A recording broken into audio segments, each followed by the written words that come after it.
रही हैं battle ground और आपके साथ मैं हूं जिया कौशिक। मेरा नाम है अभिषेक तिवारी। क्या अमेरिका के राष्ट्रपति डोनाल्ड ट्रंप और उनकी खुफिया एजेंसियां पूरी दुनिया की आंख में धूल झोंकने की नाकाम कोशिश कर रही हैं? या फिर ईरान ने वॉशिंगटन और तेल अवीव की उड़ती हुई नींदों को हमेशा हमेशा के लिए उड़ाने का फैसला कर लिया?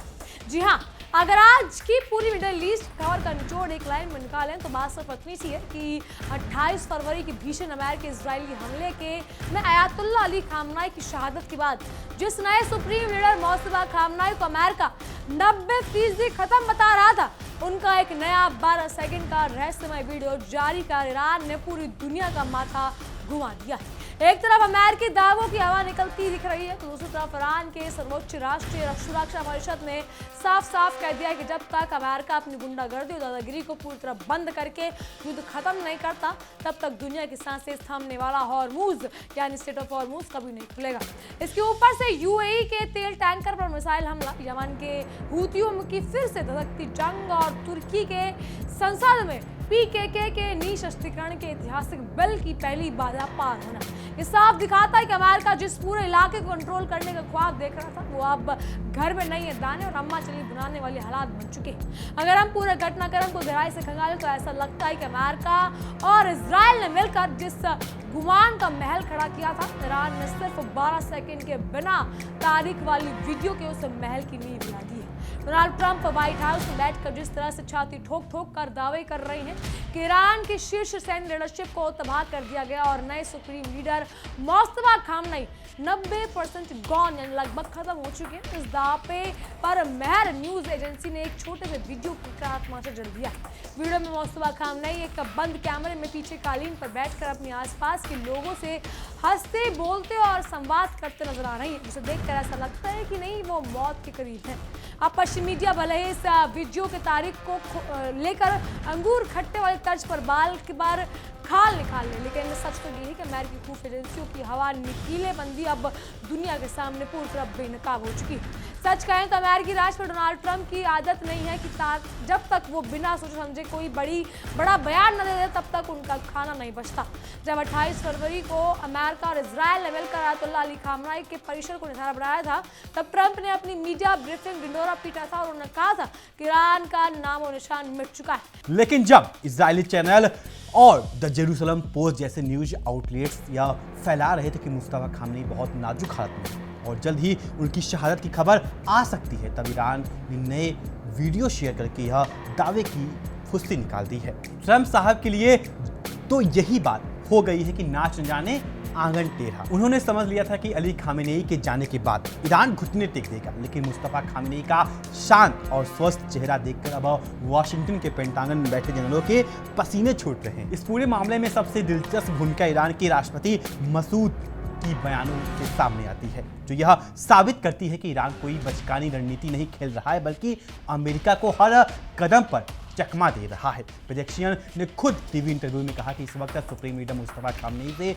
सीधा संपर्क करना बेहद मुश्किल है, लेकिन उनकी मौजूदगी ही ईरान की सबसे बड़ी ताकत है। बिल्कुल अभिषेक, लेकिन पश्चिमी मीडिया में तुरंत पेजेशियन ने इस बयान को पकड़कर यह हवा निकाल दी कि शायद मुस्तफा खामनेई बेहद जख्मी है या फिर किसी कोमा में है। लेकिन जरा ठंडे दिमाग से सोचिए, जिस देश के पिछले सुप्रीम लीडर को अमेरिकी हवाई हमलों में शहीद कर दिया गया हो, क्या वो देश अपने नए लीडर को अमेरिका की मिसाइलों के सामने सरेआम घूमते हुए देखने की बेवकूफी करेगा? इसे कहते हैं चोर की दाढ़ी में तनका, ढूंढने वालों को सही सबक सिखा। अब ईरान जानबूझकर अपने नेता की लोकेशन गुप्त रख रहा है ताकि अमेरिकी शिकारी अपने ही चाल में लच कर रह जाए। बात सिर्फ मौसबा खामनाई के स्वास्थ्य देखने तक की नहीं है, बल्कि उस 12 सेकंड के वीडियो क्लिप के पीछे छिपा कूटनीतिक संदेश अमेरिका की विदेश नीति की रीढ़ तोड़ने के लिए काफी। 20 मार्च को भी IRIB ने ऐसी एक वीडियो शेयर किया था जिसमें मौसमा धार्मिक शिक्षा देते नजर आए थे। अमेरिका सोच रहा था कि 8 मार्च को जब से 56 साल के मौसमा ने ईरान की कमान संभाली है वो सिर्फ लिखित बयानों तक सीमित है, इसीलिए ईरान बिना सर का धड़ बन चुका है।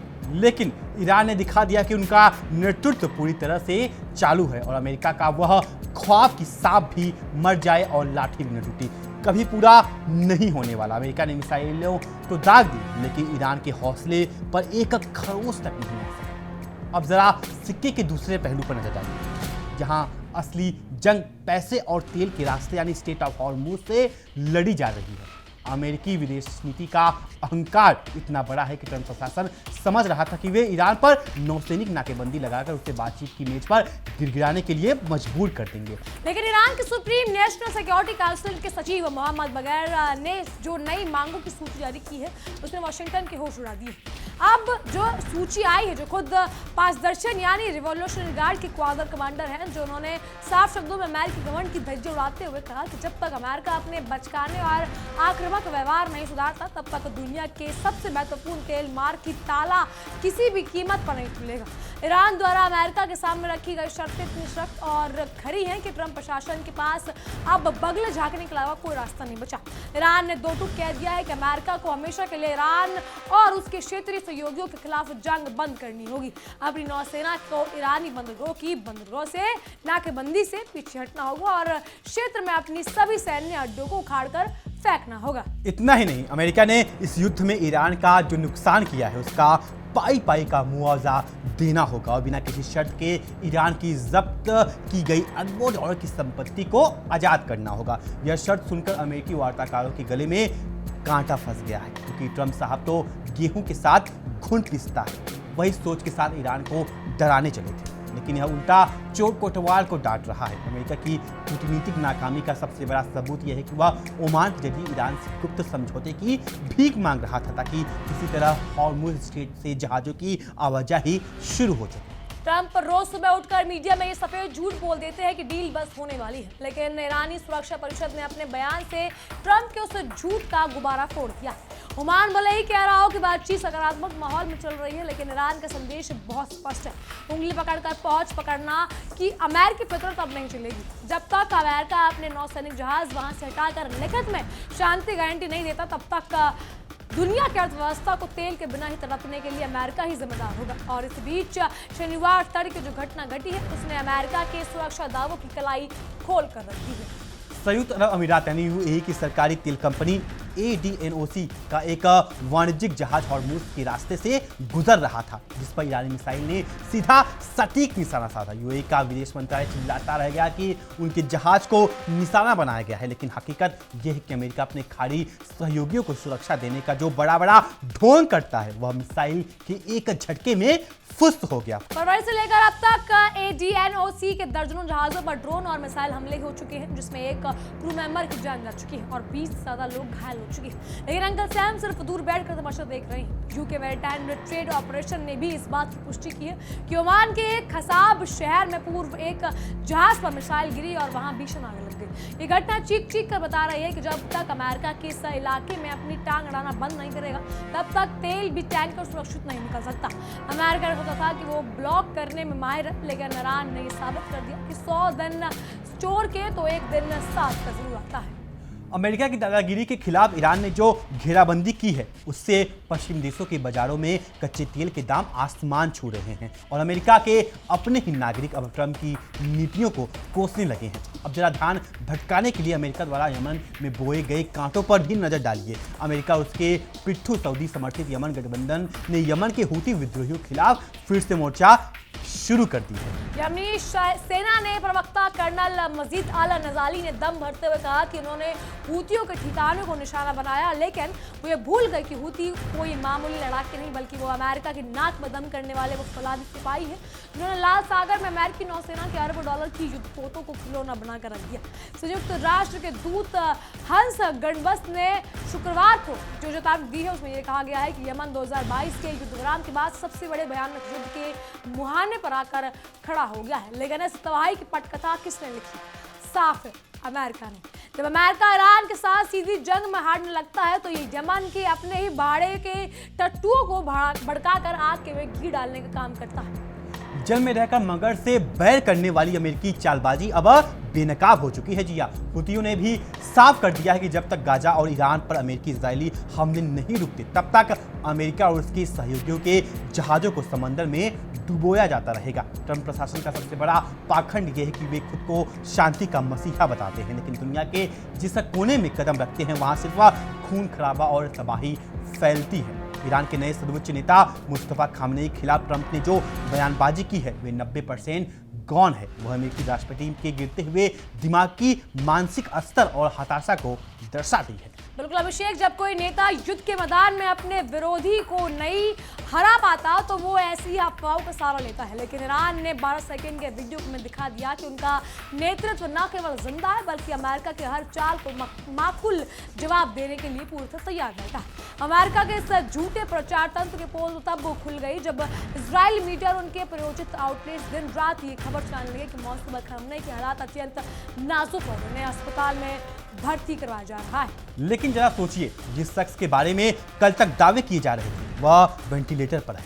वह आज कालीन पर बैठकर मुस्कुराते हुए अपने प्रतिनिधियों के साथ बातचीत करता हुआ नजर आ रहा है। क्या अमेरिकी खुफिया एजेंसी CIA और इजराइल की मोसाद इतनी निकम्मी हो चुकी है कि उन्हें यह भी नहीं पता चलता कि उनका दुश्मन अस्पताल में है या अपने सीक्रेट सेफ हाउस में रणनीति बना रहा है? सच तो यह है कि अंधों में काना राजा बनी अमेरिकी मीडिया सिर्फ अपनी जनता को बेवकूफ बना रही है। बिल्कुल अभिषेक, ईरान के राष्ट्रपति मसूद पेजेशकियन ने इसी हफ्ते में अमेरिका के मुंह पर कर तमाचा मारते हुए कहा कि पश्चिमी देश और कुछ दुष्ट लोग मुस्तफा खामनेई की गलत तस्वीरें पेश करना चाहते हैं। पेजेशकियन ने बताया कि भले ही सुरक्षा कारणों से मुस्तफा से सीधे मिलना मुश्किल हो, लेकिन जब भी उनकी बातचीत हुई है मुस्तफा ने बेहद दयालुता और बेहद ठोस तर्कयुक्त तर्क के साथ देश का मार्गदर्शन किया है। इससे ये बात साफ आईने की तरह हो जाती है कि ईरान ने सत्ता का कोई संकट नहीं है बल्कि अमेरिका ही है जो अपने द्वारा फैलाए गए झूठ के जाल में फंसकर छटपटा रहा है। डोनाल्ड ट्रंप की विदेश नीति अब एक ऐसे चौराहे पर खड़ी है जहां से आगे सिर्फ खाई है और पीछे हटने में भयंकर बेइज्जती। अगर अमेरिका ईरान की शर्तें मानकर हॉर्मुज स्ट्रेट से अपनी नौसेना हटाता है और प्रतिबंध खत्म करता है तो दुनिया के सामने ट्रंप की तथाकथित सुपर पावर छवि की धज्जियां उड़ जाएंगी। और अगर अमेरिका यह शर्त नहीं मानता तो हॉर्मुज बंद रहने से अमेरिकी अर्थव्यवस्था खुद घुटने टेकेगी, क्योंकि तेल की कमी से अमेरिका में महंगाई का वो तूफान आएगा जिसे संभालना ट्रंप के बस की बात नहीं होगी। इसे कहते हैं आगे कुआं पीछे खाई। बिल्कुल अभिषेक, इस बीच तुर्की से आई एक खबर ने अमेरिका और पश्चिमी ताकतों के पेट में मोड़ पैदा कर दिया। शनिवार को तुर्की के संसद में खुद विद्रोही यानी PKK के साथ शांति प्रक्रिया को आगे बढ़ाने के लिए एक ऐतिहासिक ड्राफ्ट बिल में पहली बाधा पार कर ली है। इस विधेयक में उन हजारों पूर्व कार्यकर्ताओं और लड़ाकों को सशस्त्र माफी देने का प्रावधान है जिन्होंने हथियार डाले हैं। सालों से अमेरिका इस रणनीति पर काम कर रहा था कि वो तुर्की, सीरिया और इराक में कुर्दों को भड़काकर इस पूरे इलाके में अपनी कठपुतली सरकार बनाएगा, लेकिन तुर्की का ये कदम अमेरिका के ताबूत में आखिरी कील साबित हो रहा है। PKK द्वारा हथियार डालने और भंग होने का फैसला इस बात का गवाह है कि अब मिडिल ईस्ट के देश समझ चुके हैं कि अमेरिका का साथ देना यानी आस्तीन में सांप पालना है। 1980 के दशक से चल रहे इस संघर्ष में दशकों तक हजारों जाने गई हैं। अमेरिका ने हमेशा दोनों पक्षों को हथियार बेचकर अपनी जेबें भरी, लेकिन अब तुर्की की राष्ट्रीय सुरक्षा परिषद जब इस बात की पुष्टि कर देगी तो PKK पूरी तरह हथियार आत्मसमर्पण का तब अमेरिका का वो पुराना पैंतरा फूट डालो और राज करो हमेशा के लिए खत्म हो जाएगा। बिल्कुल अभिषेक, पश्चिमी मीडिया और अमेरिकी थिंक टैंकर अब तुर्की के इस शांति बिल पर भी तरह तरह की शंकाएं उठा रहे हैं, क्योंकि शांति स्थापित होना अमेरिकी हथियार निर्माताओं के लिए सबसे बड़ा घाटे का सौदा है। अमेरिका की पूरी अर्थव्यवस्था युद्धों को भड़काने पर टिकी हुई, लेकिन चाहे तुर्की खुद शांति वार्ता हो या फिर ईरान का दृढ़ रुख, पश्चिम का ये साम्राज्यवादी ढांचा अब भरभरा कर गिर रहा है। अमेरिका सोचता है कि वो इजराइल के साथ मिलकर मिडिल ईस्ट में नया नक्शा बना देगा, लेकिन आज हालात ये है कि वो खुद अपनी बनाई दलदली का दलदल से बाहर निकलने का रास्ता भी नहीं ढूंढ पा रहा है।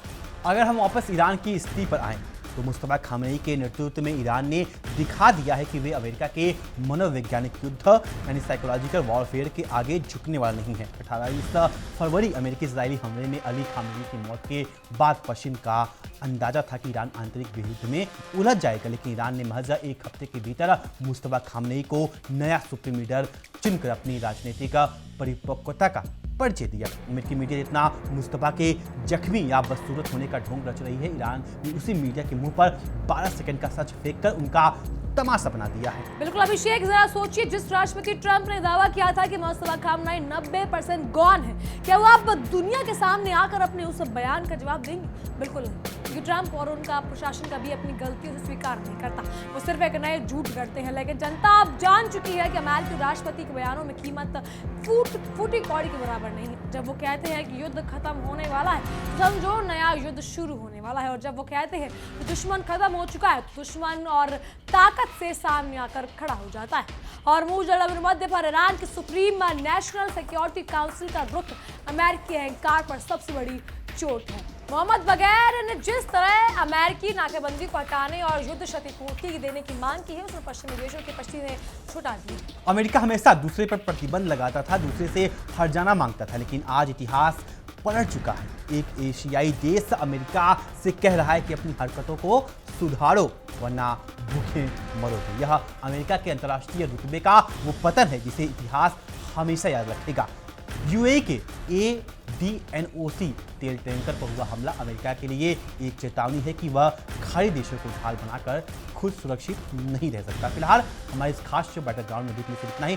आपको क्या लगता है कि जिस तरीके से ईरान ने अमेरिका को धूल चटाई है, इससे लेकर के आपका क्या राय है? अपना राय कमेंट सेक्शन में जरूर साझा करें। वीडियो को ज़्यादा से ज़्यादा शेयर करें। तब तक के लिए नमस्कार। देखते रहिए इंडिया डेली 24/7। देखिए इंडिया डेली 24/7 अब आपके स्मार्ट टीवी पर। इंडिया डेली मौजूद है सभी डिजिटल प्लेटफॉर्म पर लाइव और लगातार। इंडिया डेली 24/7 हर दिन राष्ट्र को समर्पित।